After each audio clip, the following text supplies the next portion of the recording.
just want a brief message for the people who did this to my nephew, you know.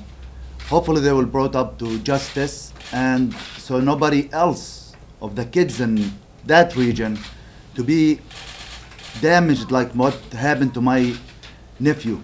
They have to brought to justice for an attempting murder. Tariq, as you know, is a young American boy who last week on Thursday was brutally attacked on his family's land in Palestine, where Israeli police officers in uniform shackled his hands and then proceeded to brutally attack him and beat him, kicking him in the face multiple times, really using deadly force against him even after his body went unconscious due to the beating. He was then thrown in police custody for 6 hours without seeing any proper medical treatment. A doctor did see him briefly, and the doctor said he needs to go to see a head specialist because of the potential brain trauma that he faced. But nonetheless, the Israeli police refused to get him that proper treatment. So our goal is very simple. We need Tariq to be brought home immediately so he can receive the proper medical treatment that he needs. We also need those officers who brutally attacked him while he was subdued and while he was unconscious to be brought to justice so that they can never inflict any such harm against anyone else.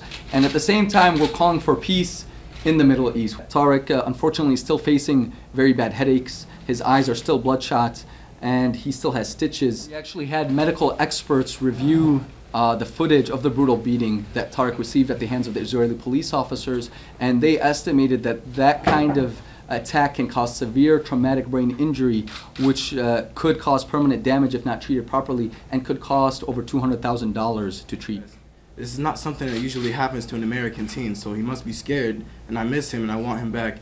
You know, school starts in another month, and we would really like to see him, me and all of our friends. To be very clear on the record, he was not involved in the conflict. He was visiting friends and family home in Palestine, a country he hadn't been to in over 10 years. He was spending most of his time playing with Mohammed Khdeir and just hanging out there, having a good time until Mohammed Khdeir was brutally killed. At that point, he was just at his friend's family home when he was brutally attacked there.